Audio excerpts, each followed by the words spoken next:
Bismillahirrahmanirrahim. Assalamualaikum warahmatullahi wabarakatuh. Bagaimana kabarnya hari ini? Sehat semua? Alhamdulillah. Wah, ada yang sedang memeluk kaktus. Sakit nggak ya? Alhamdulillah, hari ini kita akan belajar tema 2 persatuan dalam perbedaan. Tema 2 subtema 1 IPA, kita akan belajar adaptasi tumbuhan. Adaptasi tumbuhan terhadap lingkungannya dan adaptasi tumbuhan untuk melindungi dirinya. Tahukah kamu apakah adaptasi itu? Adaptasi adalah penyesuaian diri makhluk hidup terhadap lingkungannya. Tujuan makhluk hidup beradaptasi yang pertama untuk mempertahankan kelangsungan hidupnya dan melindungi diri dari musuh. Tumbuhan memiliki ciri khusus yang dapat dilihat dari bentuk daun, batang, dan struktur akarnya sesuai dengan kondisi lingkungan tumbuhan tersebut. Contoh lingkungannya antara lain lingkungan berair, kering, lembab, kekurangan nitrogen, dan berkadar garam tinggi. Jenis tumbuhan yang mampu bertahan hidup dengan lingkungan berair disebut dengan hidrofit. Ciri khususnya mempunyai stomata pada permukaan daun bagian atas yang bertujuan agar proses penguapan lebih cepat. Kemudian tumbuhan ini juga terapung di air sehingga memiliki daun yang lebar dan tipis. Tangkainya menggelembung berisi udara untuk mengapung di permukaan air, serta memiliki lapisan kutikula yang tipis. Perhatikan eceng gondok berikut.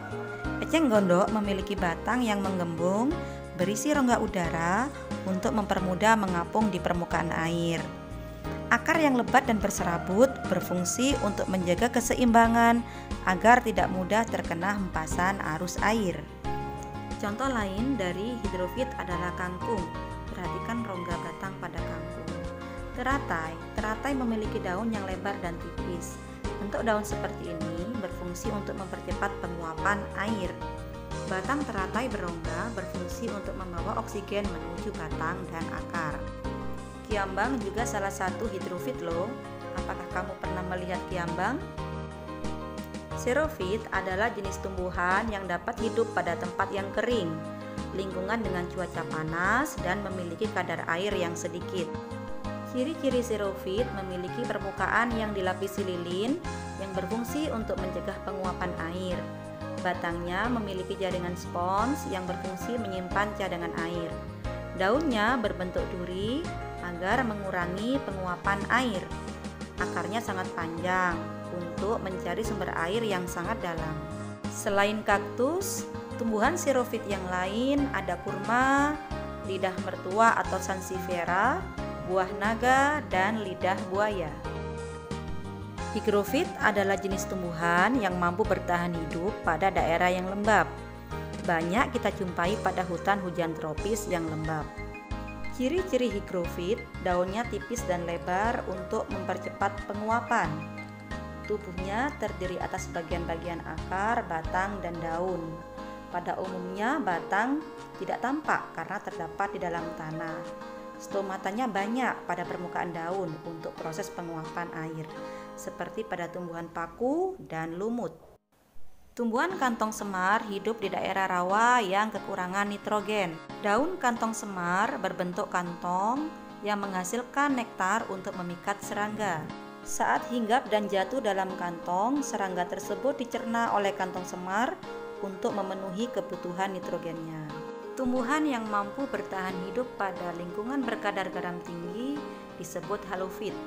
Contohnya bakau atau mangrove. Bakau tumbuh di sepanjang pantai dan tanah berlumpur dengan oksigen yang rendah.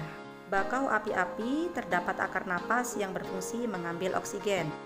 Oh iya, daun bakau dapat mengeluarkan kelebihan garam loh.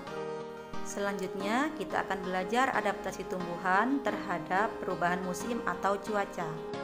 Pernahkah kamu melihat pohon jati yang meranggas pada musim kemarau? Ya, pohon jati akan meranggas atau menggugurkan daunnya pada musim kemarau untuk mengurangi penguapan. Seperti halnya jahe dan kunyit, pada saat kemarau daunnya akan mati, tetapi umbinya tetap hidup. Pada saat musim hujan, umbi akan mulai tumbuh kembali.